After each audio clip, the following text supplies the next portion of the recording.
Hello दोस्तों, स्वागत है आपका फाइनल रिव्यू में।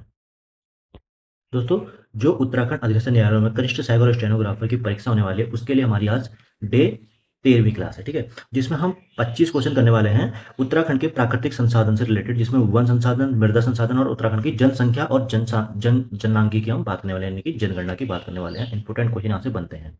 तो जैसा कि आप सभी जानते हैं, हम लोग बिल्कुल सिलेबस को लेते हुए चल रहे हैं। अभी तक हमने झीलें तक कर ली थी। अब यहाँ पे हम करेंगे प्राकृतिक संसाधन, वन संसाधन, मृदा और जनसंख्या की हम बात करने वाले हैं, जिसमें उत्तराखंड का पोर्शन 56 अंकों का होने वाला है। तो चलिए करते हैं क्लास स्टार्ट। जिसमें पहला क्वेश्चन है, भारत वन रिपोर्ट 2023 के अनुसार उत्तराखंड का कितना भौगोलिक क्षेत्रफल वनों से आच्छादित यानी कि घिरा हुआ है? तो यह है ऑप्शन नंबर बी, 45.44%। यहाँ पे जो वन रिपोर्ट 2023 है, उसके अनुसार 45.44% भाग क्या हुआ है उत्तराखंड का कुल वनों से घिरा हुआ है। तो देख लेते हैं यहाँ पे वन रिपोर्ट 2023 की। इसमें बात करेंगे तो उत्तराखंड का कुल इतना भाग भौगोलिक क्षेत्रफल वनों से घिरा हुआ है। भौगोलिक आकार की बात करें तो उत्तराखंड के आयताकार है और ये देश के उत्तर पश्चिम भाग में स्थित है, उत्तर पश्चिम में। ठीक है, और राज्य की लंबाई और चौड़ाई की बात करें तो 358 मीटर किलोमीटर लंबाई है और 320 किलोमीटर इसकी चौड़ाई है। सर्वोच्च पर्वत शिखर की हम बात करें तो नंदा देवी पश्चिमी क्या है, उत्तराखंड की सबसे ऊंची चोटी, जिसकी ऊंचाई 7,817 मीटर और चमोली जिले में स्थित है। बात करेंगे सर्वाधिक वन क्षेत्रफल की, तो यह पौड़ी गढ़वाल में सर्वाधिक वन क्षेत्र है, जो कि यहाँ पे 3,360.55 वर्ग किलोमीटर स्क्वायर में फैला हुआ है। यहाँ पे अक्षांश और देशांतरीय विस्तार की बात करें तो 28 डिग्री 43 मिनट से 31 डिग्री 27 मिनट तक उत्तरी अक्षांश में, और देशांतर की बात करें तो 77 डिग्री 34 मिनट से 81 डिग्री 2 मिनट पूर्वी देशांतर में फैला हुआ है। यहाँ से अब तक ऐसे करके, ठीक ऐसे। बात करेंगे पर्वतीय और मैदानी भाग की, तो 86.07% भाग पर्वतीय है और 13.93 भाग क्या है, मैदानी भाग है। अंतर्राष्ट्रीय सीमा की बात करें तो चीन तिब्बत से मिलती है उत्तर में, और पूर्व में नेपाल से मिलती है। बात करेंगे अगले क्वेश्चन की, उत्तराखंड के किस जनपद में वनों का प्रतिशत क्षेत्रफल की दृष्टि से सर्वाधिक है? तो यहाँ पे क्षेत्रफल की दृष्टि से पूछा गया है, तो यह है चमोली। नहीं, चमोली नहीं है, ये गलत हो गया। यहाँ पे चंपावत है। ठीक है, चंपावत। और ये कितना परसेंट है? ये है 69.06% है। ठीक है, ये तो हो गया सर्वाधिक प्रतिशत। इसके बाद हम बात करेंगे सबसे, उसके बाद चंपावत के बाद कौन सा है? नैनीताल। नैनीताल है और ये है 67.43%। उसके बाद आता है पौड़ी, पौड़ी गढ़वाल, और ये है 63.07%। अब ये तो दोस्तों सब सब सर्वाधिक 1% वाले जिले। ठीक है, अब हम बात करेंगे उत्तराखंड का न्यूनतम 1% वाला जिला कौन सा है? तो न्यूनतम है उधम सिंह नगर। ठीक है, ये 19%, 19.44% है। इसके बाद है हरिद्वार, ये थोड़ा सा ज़्यादा है उससे, ये 23.93% है। उसके बाद आता है पिथौरागढ़, जो कि है 30.15%। ये तो हो गया सर्वाधिक और सबसे न्यूनतम। अब बात करेंगे इस वन रिपोर्ट को जारी कौन करता है? तो इसको जारी करता है केंद्रीय पर्यावरण, वन और जलवायु मंत्रालय। पर्यावरण और जलवायु, पर्यावरण केंद्रीय, ठीक है, केंद्रीय पर्यावरण, वन और जलवायु मंत्रालय। ठीक है, और उसके बाद बात करें तो ये रिपोर्ट हुई थी 21 दिसंबर दिसंबर 2024 को। 2024 को ये रिपोर्ट जारी हुई थी और ये अभी की 18वीं वन रिपोर्ट है। ठीक है, बात करेंगे इसमें, देखिए, जो अभी हमने बात करी वो तो करी सर्वाधिक प्रतिशत और सबसे कम प्रतिशत की।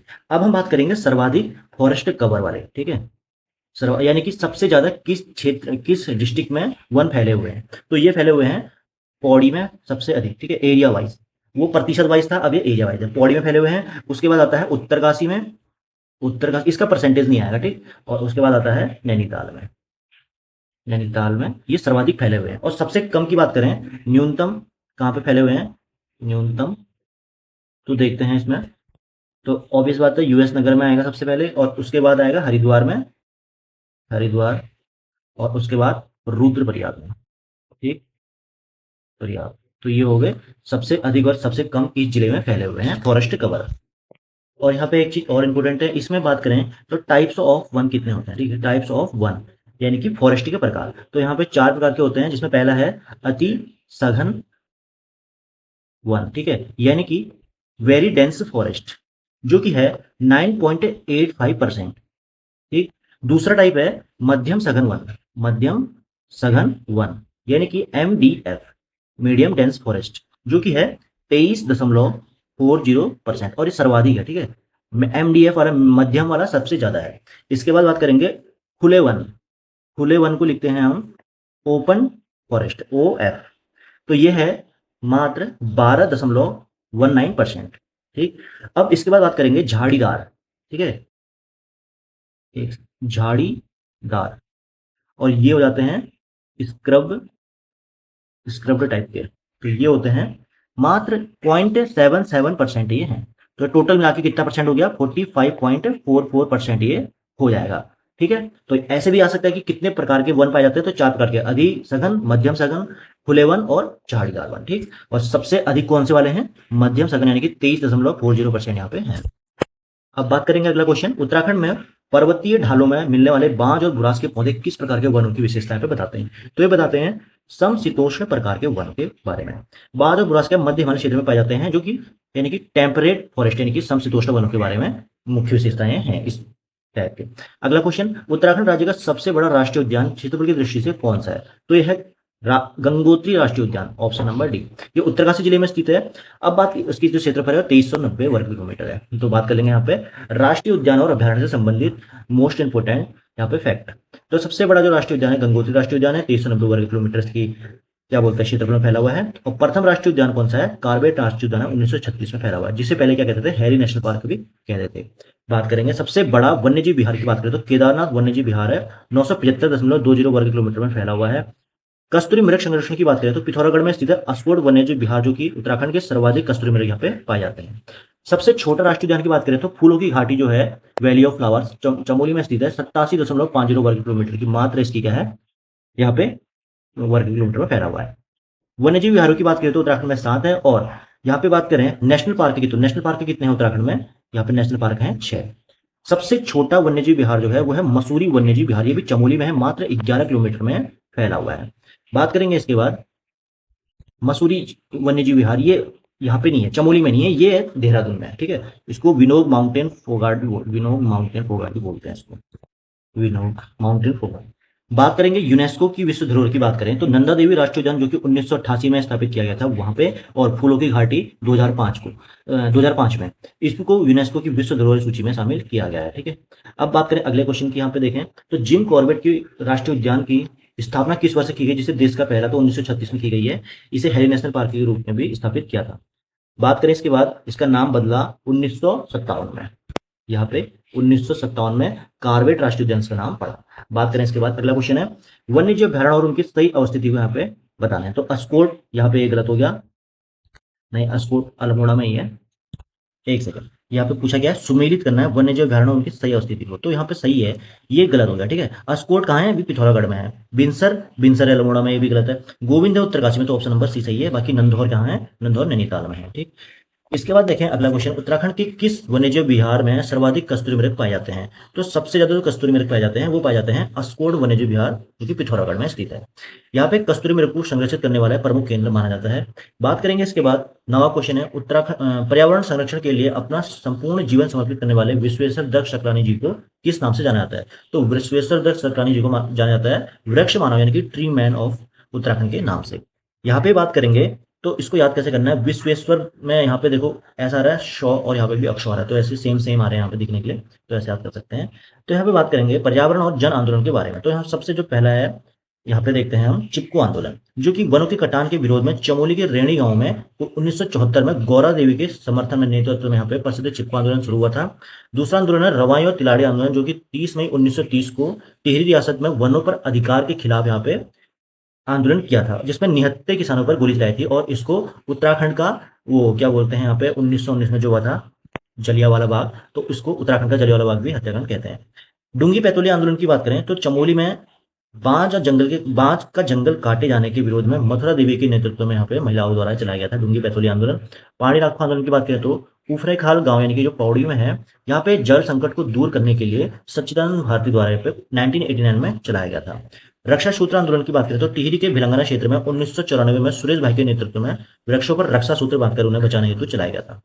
छपटो झीना आंदोलन की बात करें तो 21 जून 1998 को गोविंद सिंह रावत के नेतृत्व में वनों पर पारंपरिक हक बहाल करने के लिए चलाया गया था।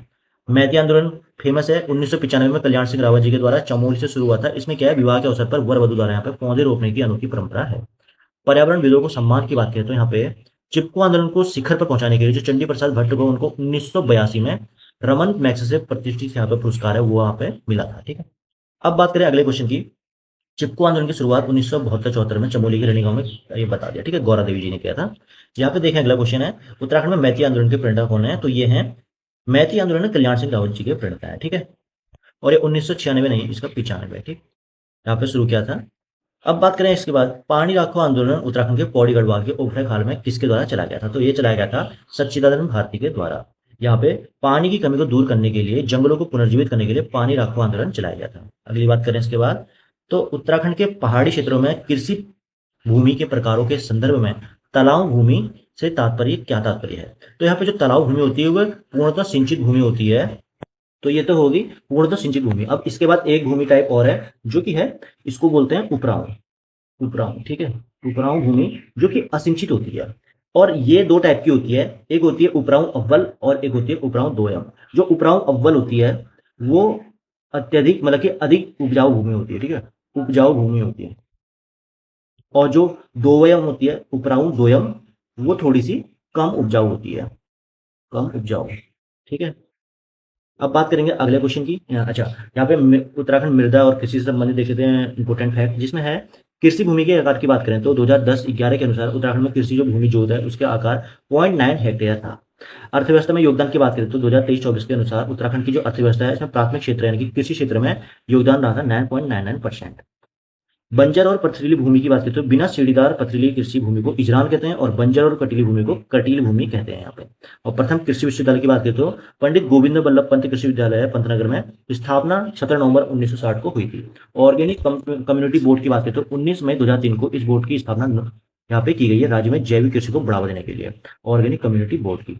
पारंपरिक भूमि वर्गीकरण की बात करें तो अभी बता दिया है, तालाब भूमि सिंचित भूमि को कहते हैं और सीढ़ीदार और असिंचित भूमि को उपराऊ कहा जाता है। चाय उत्पादन की शुरुआत की बात करें तो कुमाऊं क्षेत्र में 1830 में ब्रिटिश ईस्ट इंडिया कंपनी द्वारा उत्पादन किया गया था। और विवेकानंद अनुसंधान संस्थान की बात करें तो अल्मोड़ा में है और 1924 में इसकी स्थापना की गई थी। पर्वतीय क्षेत्र में कृषि अनुसंधान के लिए प्रमुख संस्थान है। और मैदानी क्षेत्र में कौन सा है? मैदानी क्षेत्र में तो देश का पहला है ही गोविंद बल्लभ पंत कृषि विश्वविद्यालय। ठीक है, बात करें इसके बाद अगले क्वेश्चन की, बिना सीढ़ीदार पथरीली और बंजर ढलाऊ भूमि को उत्तराखंड की स्थानीय भाषा में क्या कहा जाता है? तो ये कहा जाता है इजरान और कटीली भूमि। ठीक है, पथरीली की बात करिए, पथरीली और बंजर, तो इजरान या कटीली कहा जाता है। बात करें इसके बाद अगला क्वेश्चन, कृषि संगणना 2010-11 के अनुसार उत्तराखंड में कृषि जो भूमि जो है उसका औसत आकार कितना हेक्टेयर है? तो 0.89 हेक्टेयर यहाँ पे है। बात करें इसके बाद अगला क्वेश्चन, भारतीय मृदा और जल संरक्षण संस्थान जो कि है, पहले इसका नाम क्या था? केंद्रीय मृदा एवं जल संरक्षण अनुसंधान संस्थान था। ये कहाँ पर स्थित है? भारतीय मृदा जल संरक्षण संस्थान, तो यह है देहरादून में, ऑप्शन नंबर बी। ये राष्ट्रीय स्तर का संस्थान देहरादून में स्थित है जो हिमालय क्षेत्रों में मृदा प्रदन और जल संरक्षण का शोध करता है। अगला क्वेश्चन, भारत की जनगणना 2011 के अनुसार उत्तराखंड राज्य में कुल जनसंख्या कितनी दर्ज यहाँ पे की गई है? तो यहाँ पे उत्तराखंड की राज्य की जो जनगणना है वो 1,86,292 है। जो ये क्वेश्चन बनेगा नहीं है, ये पुराना क्वेश्चन था तो हमने ऐसे ही देख लिया। ठीक है, वैसे पता होना चाहिए 2011 की जनगणना है कितनी थी उत्तराखंड की। बात करेंगे इसके बाद जनगणना की हम बात कर लेते हैं। ठीक है, अब 2027 में पूरी हो जाएगी जनगणना, लेकिन उससे पहले क्या है, हमारा पेपर है तो हम जनगणना देख लेते हैं और ये 2011 की जनगणना से बनेगा क्वेश्चन। तो यहाँ पे बात करें देश की कुल जनसंख्या की कितनी है, यहाँ पे उत्तराखंड की इतनी है। और जनसंख्या घनत्व की बात करें तो 189 प्रति व्यक्ति वर्ग किलोमीटर है। सर्वाधिक है जो न्यूनतम लिंगानुपात है वो है अल्मोड़ा का सर्वाधिक है और हरिद्वार का सबसे कम है। महिला और पुरुष साक्षरता की बात करें तो 87.40% है पुरुष साक्षरता, 70.00% है महिला साक्षरता। और इसमें यहाँ पे कुल साक्षरता की बात करें तो 78.82% यहाँ पे दर्ज की गई है कुल साक्षरता। सर्वाधिक और न्यूनतम आबादी की बात करें तो सबसे अधिक आबादी हरिद्वार में और सबसे कम आबादी रुद्रप्रयाग में है। लिंगानुपात की बात करें तो राज्य का जो औसत लिंगानुपात है वो 963 है, यानी कि 1000 पुरुषों में क्या है 963 क्या है महिलाएं यहाँ पे हैं। न्यूनतम महिला साक्षरता की बात करें तो उत्तरकाशी जिले में सबसे कम महिला साक्षरता है, ये आपको ध्यान रखना है। अगला क्वेश्चन है, जनगणना 2011 के अनुसार उत्तराखंड का सर्वाधिक जनसंख्या वाला जिला कौन सा है? तो सर्वाधिक जो जनसंख्या वाला जिला है वो है हरिद्वार जिला। ठीक है, 18.74% की यहाँ पे हिस्सेदारी है। इसके बाद देखें उत्तराखंड का सबसे न्यूनतम जनसंख्या वाला जिला कौन सा है? तो यह रुद्रप्रयाग, ऑप्शन नंबर बी। यहाँ पे सबसे कम यहाँ पे जनसंख्या उत्तराखंड में दर्ज की गई है रुद्रप्रयाग की। 2011 की जनगणना के अनुसार उत्तराखंड राज्य का सर्वाधिक जनसंख्या घनत्व वाला जिला, ठीक है। तो जनसंख्या घनत्व वाला जिला, जिला नहीं पूछा यहाँ पे, जनसंख्या घनत्व कितना है, तो 189 व्यक्ति प्रति वर्ग किलोमीटर यहाँ पे है। इसके बाद देखें अगला क्वेश्चन, जनगणना 2011 के अनुसार उत्तराखंड राज्य का औसत लिंगानुपात यानी कि सेक्स रेशो कितना दर्ज किया है, तो यहाँ पे 963 यहाँ पे दर्ज किया गया है, जिसमें सबसे अधिक किसका है, अल्मोड़ा का है, और सबसे कम किसका है, यहाँ पे आप कमेंट में बता सकते हैं। अगला क्वेश्चन, जनगणना 2011 के अनुसार लिंगानुपात के अवरोही क्रम में उत्तराखंड के जनपदों में यहाँ पे बताना है। तो सबसे पहले है अल्मोड़ा, फिर रुद्रप्रयाग, टिहरी, और फिर उसके बाद हरिद्वार है। बात करें इसके बाद, राष्ट्रपति के संविधान आदेश 1967 के तहत उत्तराखंड की किन जनजातियों को अनुसूचित यहाँ पे यानी कि एसटी जनजाति घोषित किया है, तो यहाँ पे जौनसारी, थारू, भोटिया ये भी है, बुक्सा आदि ये भी है। तो उपयुक्त सभी 5 जातियां केवल थारू ध्वज है, तो यहाँ पे सी ऑप्शन से जाएगा, क्योंकि जौनसारी, थारू, भोटिया, बुक्सा आदि क्या 5 जनजातियां उत्तराखंड की, जो कि 1967 में यहाँ पे भारत सरकार द्वारा यहाँ पे जारी किया था, इनको घोषित किया था, ठीक है।